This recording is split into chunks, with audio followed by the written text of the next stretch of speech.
துணிவெழுக்கும் தொழில் செய்யும் இனத்தில் பிறந்த இளைஞன் ஒருவன் சிவகாம் பதர்த்தி என்னும் ஊரில் ஒரு துணிக்கடையில் வேலை செய்து வந்தான். ஒரு நாள் அந்த கிராமத்திற்கு தெய்வீக ஒளி தவழும் முகமுடைய பக்கீர் ஒருவர் வந்து பிச்சை கேட்டார். ஒருவரும் அவருக்கு பிச்சை இடாமல் விரட்டிவிட்டனர்.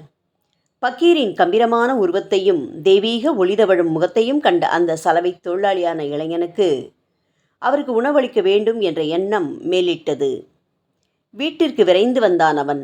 வீட்டிலிருந்து ரொட்டிகளையும் கறியையும் கொண்டு வந்து பார்க்கையில் அங்கு அந்த பக்கீரை காணவில்லை. இதை கண்டு மிகவும் மனம் வேதனைப்பட்ட அந்த இளைஞன் எப்படியும் அவருக்கு உணவளிக்க வேண்டும் என்ற மன உந்துதலில் பக்கீரை பல இடங்களுக்கும் சென்று தேடினான். அப்படி தேடிக்கொண்டு வருகையில் கிராமத்து ஒதுக்குப்புறமாக இருந்த இடத்தில் அங்கு இருக்கும் வேப்ப மரத்தின் அடியில் அந்த பக்கீர் அமர்ந்து சோளக்கொண்டையிலிருந்து சோள மணிகளை பறித்து தின்று கொண்டிருப்பதைக் கண்டு ஆனந்தமடைந்தான் அந்த இளைஞன்.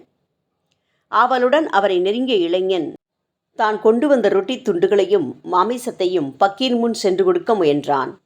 எதற்காக இங்கு வந்தாய் என்று அவனிடம் கோபமாக கேட்டார் பக்கீர். உங்களுக்கு யாரும் பிச்சையிடவில்லை. இதனைக் கண்டு என் மனம் மிகவும் வேதனைப்பட்டது. அதனால் என் வீட்டிற்கு சென்று இந்த உணவை உங்களுக்கு கொண்டு வந்தேன் என்றான் அந்த இளைஞன். ஓஹோ, நான் எது கேட்டாலும் நீ தருவாயா என்றார் அந்த பக்கீர். அவரை பார்த்து அவன் தலையசைத்தான்.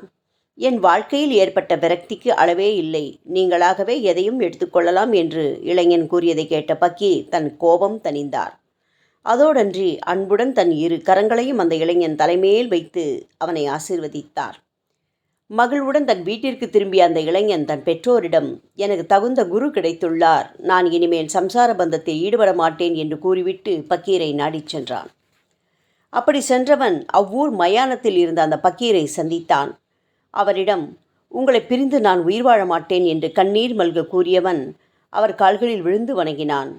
பக்கீர் அவனிடம் அங்கு ஒரு சமாதியின் அருகில் பள்ளம் தோண்டி 2 பானை நீரை அதில் ஊற்றச் சொன்னார். பக்கீரின் கட்டளைப்படி அந்த இளைஞன் சமாதியின் அருகில் பள்ளம் தோண்டி அதில் 2 குடம் தண்ணீரை ஊற்றினான். பக்கீர் அந்த பள்ளத்தில் குனிந்து அந்த நீரை உள்ளங்கை அளவு எடுத்து 3 முறை பருகினார். பின் அந்த இளைஞனை பார்த்து அந்த நீரை பருகுமாறு கூறவே அவனும் அந்நீரை கையில் எடுத்து பருகினான். அவனுக்கு வெளியுலக உணர்வு நீங்கிவிட்டது.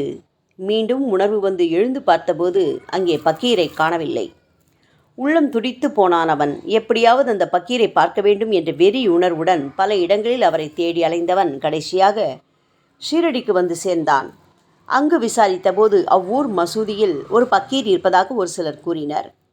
அந்த இளைஞன் உடனே மசூதிக்கு விரைந்தான். அங்கு அவன் கண்ட அந்த பக்கீர் ஸ்ரீ சாயிபாபா தான் என உணர்ந்து அவர் முன் சென்றான். பாபா அந்த இளைஞனை கண்டவுடன் மிகவும் கோபப்பட்டார். டேய், எனது இரத்தத்தையும் மாமிசத்தையும் முன்னமே பறித்து தின்னுவிட்டாய், இப்போது என் எலும்புகளையும் தின்ன வந்தாயா என்று கூறி ஒரு செங்கல்லை எடுத்து அவன் மீது வீசினார்.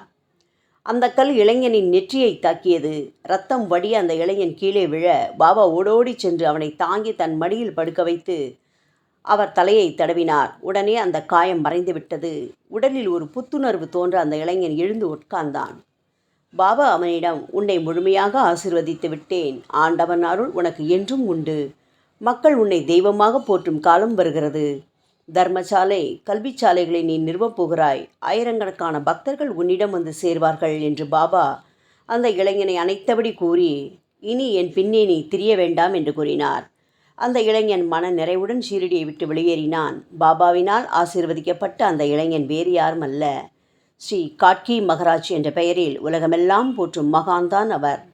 தர்மசாலைகள், பாடசாலைகளை உருவாக்கி மகான் ஷீரடி பாபாவின் வார்த்தைகளை உண்மையாக்கினார் ஸ்ரீ காட்கி மகராஜ். ஓம் சாய்ராம்.